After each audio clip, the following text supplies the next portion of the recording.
আর এবার চোখ রাখবো ভাঙড়ের দিকে। ভাঙড়ের তৃণমূল নেতা খুনে এবার গ্রেফতার এক। এই প্রথম গ্রেফতার করা হলো মোফাজ্জেল মোল্লাকে। আমরা গতকালই দেখেছিলাম তাকে আটক করা হয়েছিল, জিজ্ঞাসাবাদ করা হয়েছিল, আর সেই আটক এবং জিজ্ঞাসাবাদের পরে প্রথম গ্রেফতার।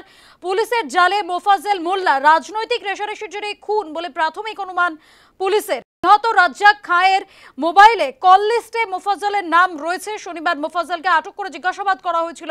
এরপর রবিবার ভোরে মোফাজ্জল নামে এক ব্যক্তিকে গ্রেফতার।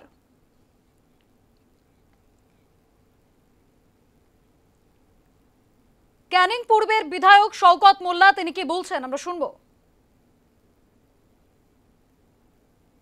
আইএসএফের মদতপুষ্ট এরা, খুনির কোনো জাত হয় না।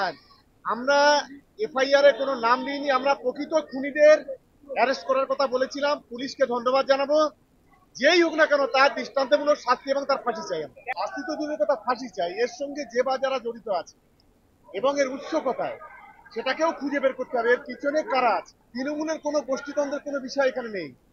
এখানে আইএসএফ এর মদতপুষ্ট হয়ে আজকে যে বা যারা খুন করেছে তারা কখনো দলের লোক হতে পারে না। আর মোফাজ্জেল আমাদের দলের কোনো পদাধিকারী নয়।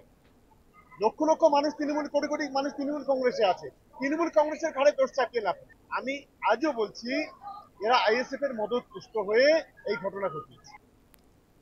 শওকত মোল্লা তিনি সোজাসুজি আইএসএফ এর কাঁধে বন্দুক দিয়ে দিচ্ছেন। আর এবার বিধায়ক নওশাদ সিদ্দিকী, আইএসএফ বিধায়ক নওশাদ সিদ্দিকী তিনি কি বলছেন আমরা শুনবো।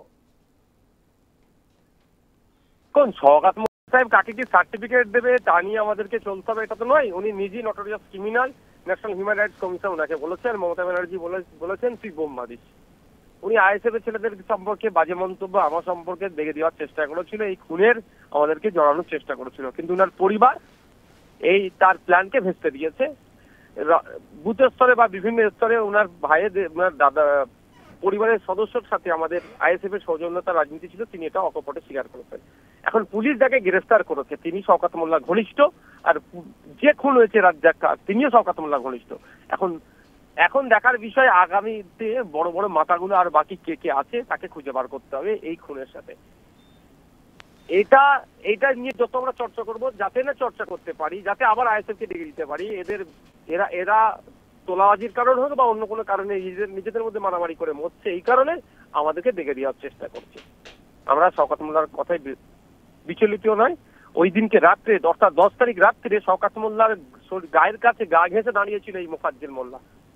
যদি ও কেউ না হয় তাহলে ওই গায়ের কাছে এসে গা ঘেঁষে দাঁড়াচ্ছে, এটা কি করছিল এরা?